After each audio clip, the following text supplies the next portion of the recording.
Okay, so maybe somebody can help me with this.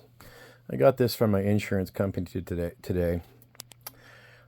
It states that they got some information, which they couldn't state from where, or how old it was, or whatnot, and that somebody else may or may not have lived in this household that needs to be covered under insurance, and that they were going to add the driver to the policy effective 1/2 of 2024.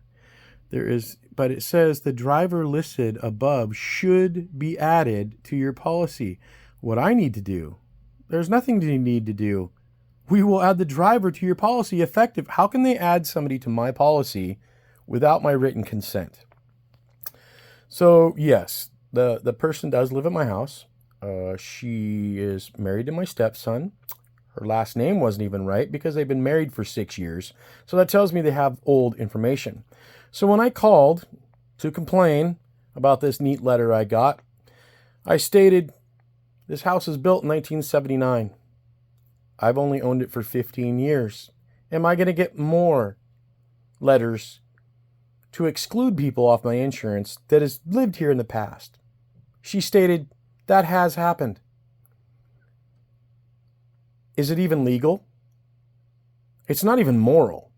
Why do I have to take time out of my busy schedule to fill this document out here to state that this person's name wasn't even right, doesn't drive my car, and they have their own insurance policy through another Safeco policy?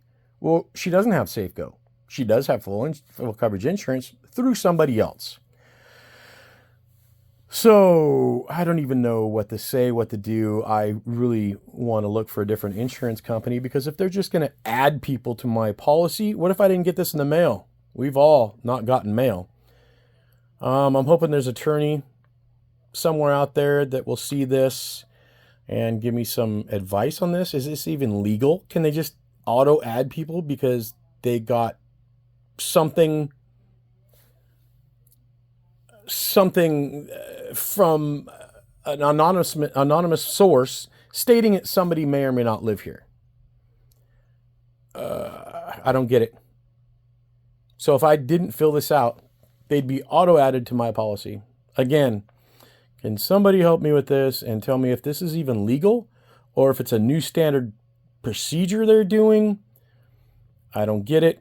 And I really don't want letters every other month of people that lived here in 1975. Well, no, my house was built in 1979, so 85. I'm still mad. Anyway, has anybody had this happen to you?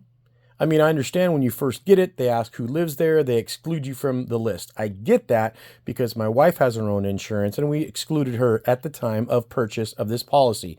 Mind you, 5 years ago. But to auto add somebody that they think may or may not live here, why do I have to fill this out? How about sending me a letter stating I don't have to do anything unless this person does need to be on your insurance and we won't add them without your consent? But they were going to auto add them if they didn't hear from me. What do you all think? Let's drag them through the mud. Let's put them on blast. Let's get an attorney to look at this and see if this is in fact, an illegal policy. I'd really like to know.